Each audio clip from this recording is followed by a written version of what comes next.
Málaga, años 60. En pleno crecimiento económico, la ciudad experimenta un gran número de cambios sociales.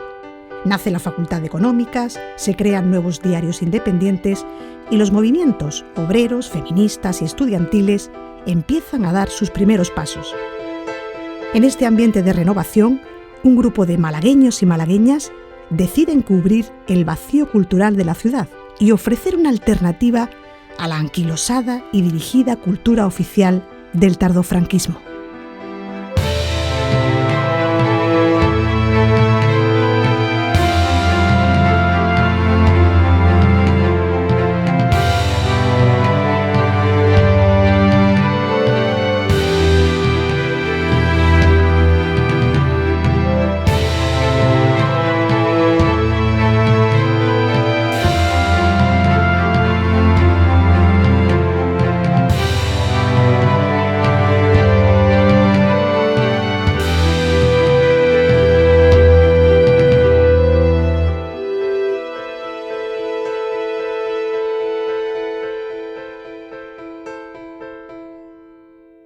Empieza la gente que mueve la idea del Ateneo, empieza en el año 65, en el verano del 65, una serie de malagueños empiezan a pensar que hay que crear algo cultural en Málaga. Y esa inquietud pues fue la que nos hizo a nosotros dar un paso más con el Ateneo y crear una asociación de categoría que fuera la guía de la inquietud que había. En el verano del 66, la gente que está en la idea de crear un centro cultural en Málaga y tal, es cuando toma la decisión de que esto sea Ateneo de Málaga, que no sea Círculo Cultural, no, Ateneo de Málaga.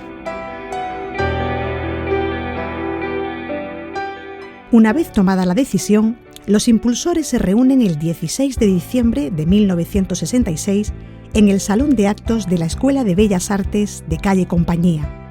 Se encuentran allí, entre otros, José Jiménez Villarejo, Fernando Álamos, Ramón Ramos, Ángeles Rubio Argüelles, Juan Vázquez, Alberto Peláez y José Luque Navajas, quien se encarga de redactar los estatutos. Como afortunadamente teníamos el punto de partida, que era la ley del 24 de diciembre de 1964, que ya estaba en vigor, pues entonces ya pudimos ajustarnos a la ley. La ley decía una cosa muy interesante, que la finalidad tenía que ser los fines lícitos y determinados. Decía exactamente estos dos conceptos. Yo recuerdo que lo primero que hice fue hablar de acuerdo con nuestra libertad de conciencia.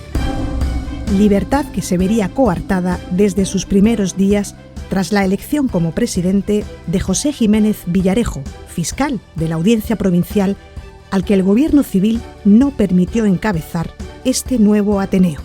Pero Pepe nos dijo, eso no sé si figuró en el acta, pues para esto tengo que pedir permiso al fiscal jefe y al presidente de la audiencia. El gobernador civil de aquel momento montó en cólera. Dijo que yo era un sujeto peligrosísimo, que era capaz de colaborar incluso con los comunistas, lo cual era rigurosamente cierto, por supuesto. Alguien no próximo al gobierno civil, pero tampoco distante, me aconsejó que yo dimitiera para que los papeles salieran del cajón donde estaban en el gobierno civil. Yo dimití. Yo no presenté la dimisión, mejor dicho, porque mi cargo fuera incompatible con mi condición de fiscal. Yo dimití para que el Ateneo existiese. Su puesto lo asume el psiquiatra Fernando Álamos, quien junto a Ramón Ramos emprende una larga lucha para conseguir que las autoridades den el visto bueno a una asociación que, pese a ser legal, causaba inquietud y suspicacia. El tener conciencia de que el gobernador no va a permitir de ninguna manera que el Ateneo se cree, que vamos a tener problemas por todos los lados, eso hace que sea muy complicado. Esa gestión puramente burocrática la había llevado Ramón Ramos. Pero al final, como tardaba tanto, pues Fernando Álamos de los Ríos me dijo, mira, tú como eres el redactor de los estatutos, ven conmigo y visitamos al gobernador. Y me acuerdo que Fernando de los Ríos, hablando con el gobernador, aquí están los estatutos, no sé si sí, los he leído y tal, y no sé qué excusa nos puso porque se había retrasado, pero no nada de una pega frontal. Y entonces le dije, porque nosotros somos todos personas de orden, excepto yo, que fui médico en la brigada Lister. Yo vi entonces la cara del gobernador. El gobernador, yo creo que no se lo creyó. Los estatutos están 3 años de despacho en despacho, hasta que una mano, aún desconocida, que firmó como RP, les dio el visto bueno en 1969, año en que por fin el Ateneo inicia su andadura legal en la Plaza del Obispo, un local que quedará marcado en la memoria de todos los ateneístas. Entrabas y a mano derecha tenías la secretaría, a mano izquierda había un pequeño almacén, a continuación había un pasillo y en ese pasillo había una salita que se llamaba Saloncito Azul, porque estaba decorado con un sofá y 2 sillones azules. Continuamos por ese pasillo y enfrente estaban los servicios y giraba a la izquierda, a la derecha, donde estaba la biblioteca también. Y al final de ese pasillo también a la izquierda estaba la entrada al bar. Y después teníamos el salón de actos, que era para aproximadamente unas 30 personas, no era más grande. Todo con su vista a la Plaza del Obispo, que eso era lo maravilloso del local. Desde allí arranca un primer Ateneo liderado por varias almas. Una atiende a su funcionamiento, otra a su representación y una tercera a su faceta más intelectual y artística. El Ateneo nació primero con gente muy nueva, gente muy válida. Las vocalías estaban dirigidas por gente espléndida. Para mí la persona clave era Ramón Ramos. Para mí fue el hombre clave, el impulsor de todo. Fue la columna vertebral. Yo recuerdo que Alfonso Canales le llamó Homo Ateneicus. Y siempre las cosas salían y no sabías por qué, y sí sabías por qué, es que lo había hecho Ramón. Ramón Ramos era un católico practicante de izquierda, tan tremendamente sensibilizado con la desigualdad. Yo creo que sin la decisión y el trabajo, el esfuerzo, el peso en la sociedad de Ramón y el Banco Coca, no se hubiera podido conseguir. Entonces, él para mí es un hombre clave. Me parece un hombre clave también Fernando Álamos. Era siempre el hombre que iba a negociar.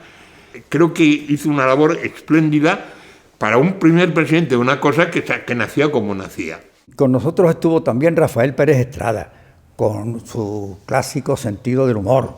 Bueno, Rafael es el Ateneo. Para mí, cuando pienso en el Ateneo, que seguro que fue la intención de los que lo crearon y los trabajaron los primeros años y tal, Rafael incorpora eso, ¿no? Creatividad, sentido crítico, jovial de la vida, alegre. En eso era el Ateneo.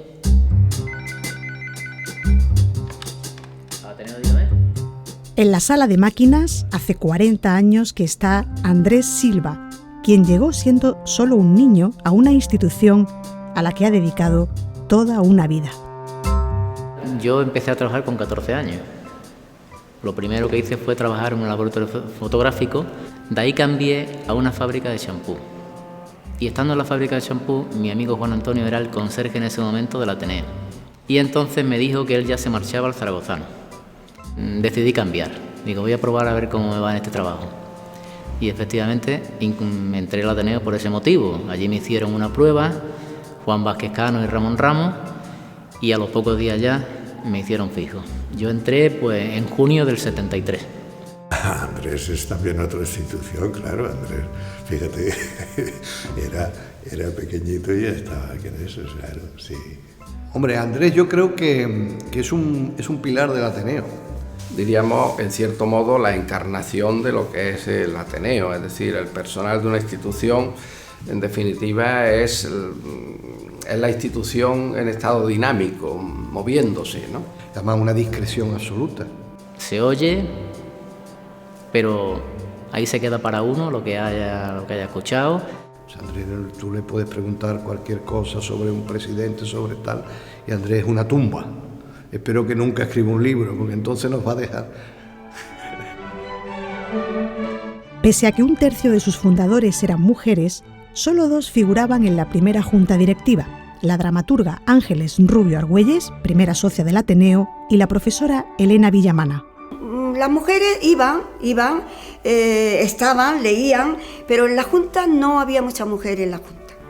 Es que era la representación que había en cualquier movimiento cultural, político, social en Málaga y en España, diría yo. Ten en cuenta que era el momento en que las mujeres empezaron a trabajar fuera de su casa. Y entonces, pues lógicamente en el Ateneo también había poquísimas. Y bueno, y la mayoría iban porque iban sus compañeros y sus maridos y sus novios. Es el problema de este país. Las mujeres han estado un poco relegadas en la gestión y en los puestos de la dirección en todos los ámbitos de este país, por supuesto en los culturales también. Yo no he sido muy consciente de que era una de las primeras mujeres que hacía cosas en el Ateneo, no he sido muy consciente de eso porque, bueno, lo hacía de una manera natural y no... Por lo tanto, en el Ateneo las mujeres nos visualizábamos con muy poco margen de discriminación, porque éramos muy compañeras de nuestros compañeros. Actualmente en la Junta Directiva hay un importante número de mujeres y además de gran nivel intelectual y muy comprometidas con lo que hacen. Todavía debían de participar muchísimo más, ¿no? Entonces, pues eso es voluntad del Ateneo de hacer actividades que promuevan esa participación. Por ejemplo, con motivo del 50 aniversario, el Ateneo ha impulsado a través de su vocalía de música la creación de una extraordinaria orquesta de mujeres que se llama Camerata Atenea.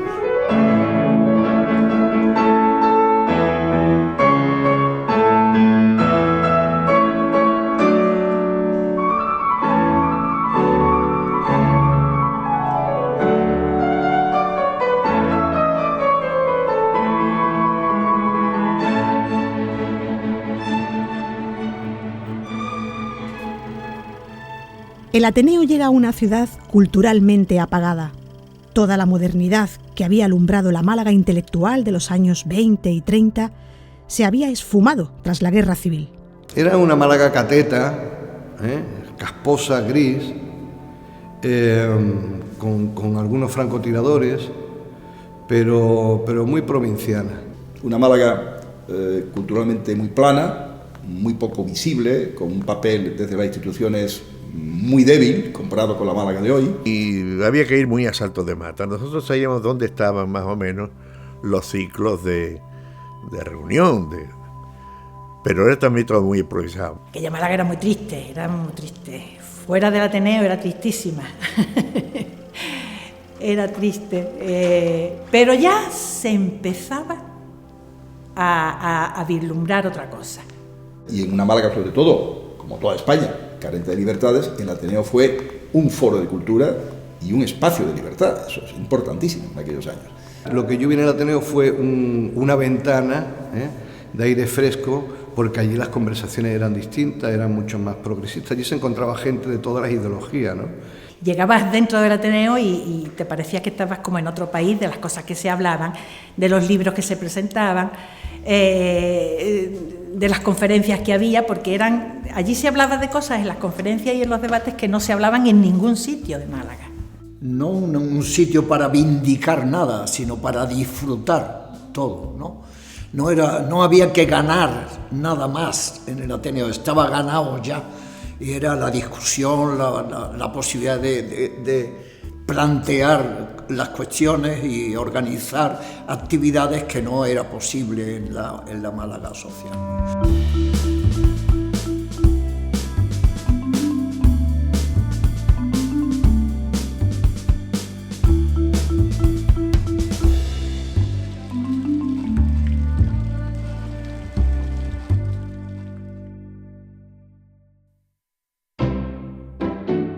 Desde su modesto salón o los de la Sociedad Económica, la Casa de la Cultura o el Conservatorio, cuando requieren aforos grandes, el Ateneo trae a Málaga a lo más relevante y actual de la cultura, la intelectualidad y la política españolas. Y además no hubo nunca sectarismo, no hubo nunca decanto. Aquí vino Gil Robles, don José María, el padre, y vino Ruiz Jiménez, y vino Aranguren, y vino Terno Galván, y vino Tamames, que era el Partido Comunista en aquel momento. Quiero decir, aquí no, lo que se buscaba era gente que tuviera cosas que decir. La primera conferencia de acción de Lara en España la dio en el Ateneo de Málaga, no la dio en la Complutense, la dio en el Ateneo de Málaga. Hay una cosa que es constante, siempre hay como mínimo un policía que va a todas las conferencias, con lo cual supongo que hay muchos que se hacen ilustrados con las conferencias del Ateneo. De cara a la gente sabía que cuando traía que el conferenciante que iba a hablar de aquello, de acuerdo, pero había que pensar lo que estaba diciendo, porque seguramente estaba diciendo más de lo que decía. Todo cambia con la llegada de la democracia. El Ateneo necesita encontrar su sitio en un nuevo modelo cultural y político, protagonizado por las instituciones locales y autonómicas. El tiempo era distinto, porque sobre todo el sector, diríamos, de oposición, pues llevaba ya un lustro en el poder desde el año 82, y el Ateneo se había quedado, de algún modo, sin objetivo, había perdido la fuerza. En aquella época yo creo que el Ateneo era verdadera sociedad civil, con lo que eso significa en Málaga, que es muy escasa y al mismo tiempo resistente. Toda la etapa de ebullición política que supuso la transición, pues el Ateneo era un foro para exponer ideas. En el Ateneo se producían debates a cara de perro brutales. El Ateneo, donde era la sede de los principales discusiones y debates de los partidos políticos, una vez que se abrió la democracia, la mayoría se fueron a cargos políticos. Y entonces creo que en algún momento hubo un deseo por algunos partidos, ¿no?, por ocupar ese espacio, ¿no? Quizás algunos creyeron que la ocupación del Ateneo era algo que conseguir y que eso era positivo, ¿no? Todos estos cambios desembocarían en la época más dura del Ateneo. Asediado económicamente, tan solo el apoyo de las nuevas instituciones podían hacerle salir de esta situación. Es decir, en el año 83, Ruiz Rico le hacen, creo recordar que era una entrevista en Sur, y hablan unos términos que realmente uno percibe el agobio. Habla de unos intereses asfixiantes, una situación económica insostenible. La situación era límite. Yo recuerdo etapas para poder cobrar el mes, el sueldo, esperar hasta el día 10-15 que los recibos se hubiesen ingresado para poder cobrar. Se debía a la seguridad social de Andrés también, lo debíamos todos. Lo único que no debíamos era callarnos. Yo no sé cómo conseguimos salir del embrollo en el que estábamos. Fue gracias a un ateneísta, el entonces diputado Rafael Ballesteros, que presidía la Comisión de Cultura del Congreso de los Diputados y que salva al Ateneo de morir. Pero sí, en el momento en que tuve alguna responsabilidad política y alguna responsabilidad institucional, hice lo que pude, ¿no?, en ese momento, ¿no? Había que apoyar el Ateneo y había que apoyarlo en lo que era más sustancial, más todavía que en los medios económicos, ¿no? Pero ni siquiera esta subvención consiguió estabilizar al Ateneo. En 1990 es un joven poeta, Salvador López Becerra, quien se hace cargo de la institución con la intención de reanimarlo.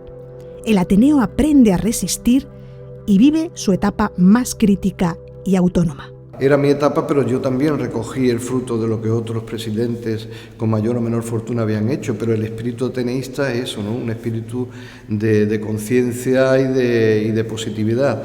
Se crearon las medallas del Ateneo, donde se le dio a María Zambrano, Adolfo Sánchez Vázquez, José María González Ruiz, Giner de los Ríos, Manolo Alcántara, la Universidad de Málaga, la revista Litoral.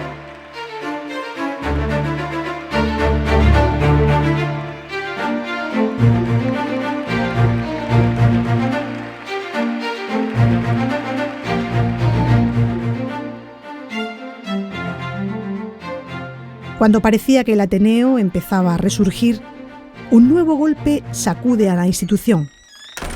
Una orden de desahucio les expulsa de la plaza del obispo y les obliga a sufrir un exilio temporal en un local de la calle Ramos Marín, junto al Teatro Cervantes. Tuvimos una declaración de ruina propuesta al ayuntamiento por la propiedad. De hecho, estaba en ruina, porque me acuerdo que la escalera, un escalón se torcía, no teníamos licencia de actividad, no había defensa contra incendios, el bar era como un bar semiclandestino, la Seguridad Social nos embargaba las sillas, nos embargó todo lo que podía embargar. Nosotros lo que hicimos fue, antes de la sentencia, llegar a un acuerdo con la propiedad para que nos indemnizara. Pero no cogimos el dinero, sino den usted la renta, el interés de ese dinero para poder pagar la renta del nuevo piso en Ramos Marín. Ahí el Ateneo tuvo un peligro de desaparecer porque era un piso, tenía un difícil acceso, no se podía aparcar, etc. Por lo menos era un lugar apropiado para las circunstancias, pero más pequeño, más distante, pero seguía siendo entrañable.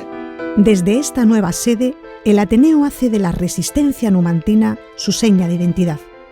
Por más golpes que reciba, siempre hay un grupo de personas que incube una nueva etapa con el fin de buscar el espacio perdido en la ciudad, ideando nuevos proyectos para recuperar su protagonismo cultural. Sí era el refugio y la sede de muchísimos poetas, que es una tradición que siempre, y escritores, que es una tradición que siempre hemos tenido en la ciudad, al igual que los pintores. Lo que hicimos fue lo que hacen muchos galeristas, que es hacer exposiciones periódicas y quedarnos con un cuadro de cada exposición. No era una colección en el sentido estricto del término colección, ¿no?, de seguir unas pautas. Era diversa, pero sin embargo valiosa.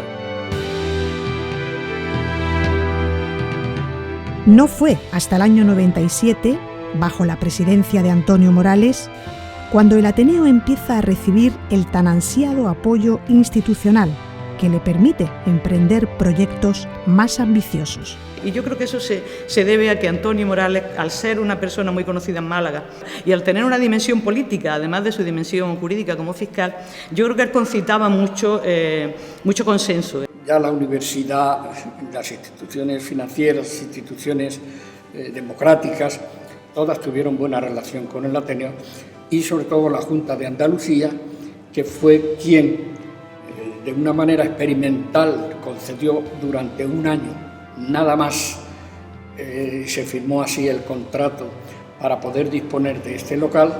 Local que sería su nueva sede desde el año 2000, en pleno corazón de la ciudad, en la Plaza de la Constitución y calle Compañía. El Ateneo vuelve a sus orígenes y se instala en el mismo sitio donde se fundó en 1966, la antigua Escuela de Bellas Artes, lugar donde enseñó el padre de Pablo Ruiz Picasso.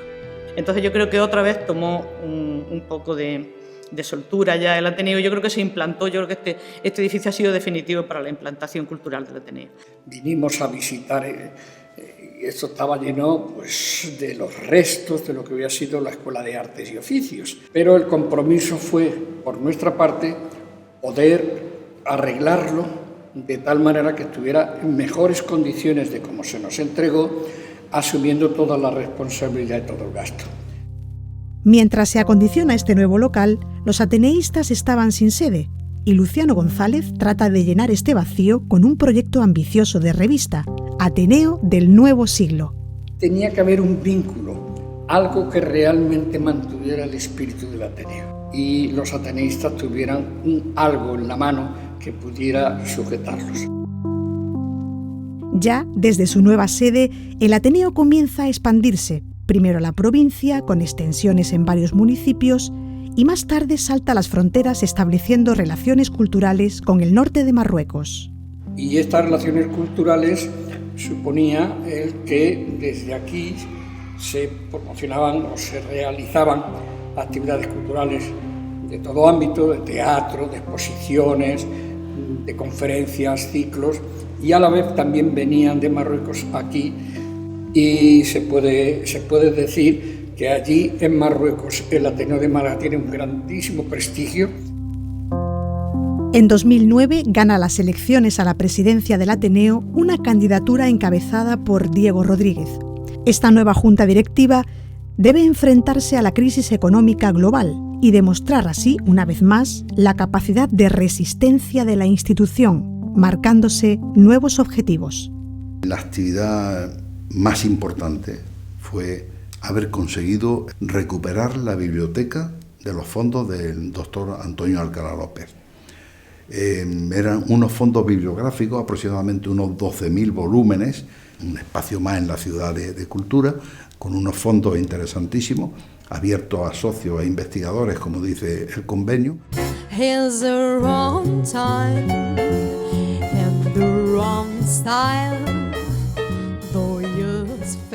A mí me llena de satisfacción ver cada inauguración, cómo se llena de gente joven que se acerca al Ateneo y que se interesan y que preguntan.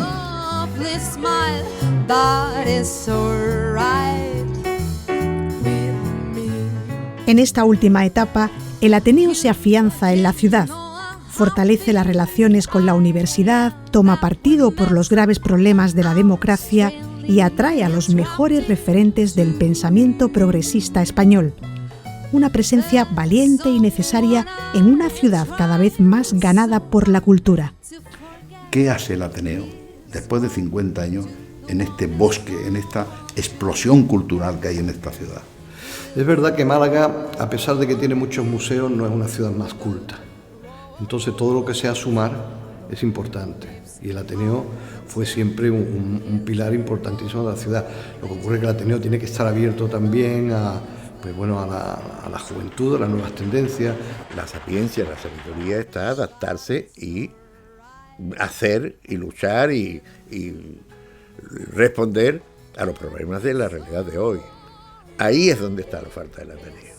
Abriéndose a que la gente de la calle pueda venir a oír otro tipo de actividades mucho más abiertas y mucho más externalizadas, por decirlo de alguna forma. Pero este es un lugar de vida creadora todavía, ¿no? Y de buena voluntad en ese campo, ¿no? Estoy al servicio de los que crean, ¿no?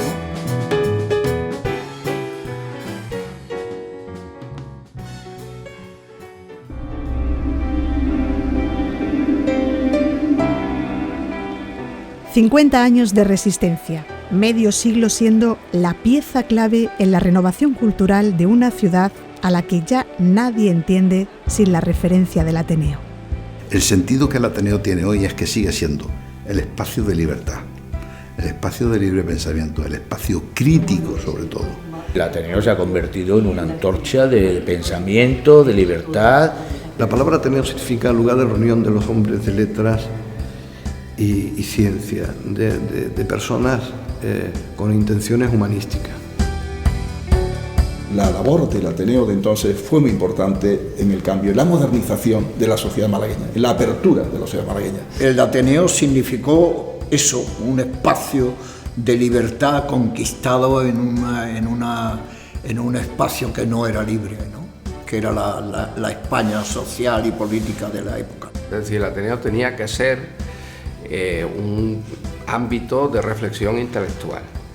Pero fue un elemento de animación, de actividad, de inquietudes intelectuales, de inquietudes artísticas. El Ateneo era un sitio de encuentro, era una casa como familiar. El Ateneo era el sitio donde había que ir todas las tardes.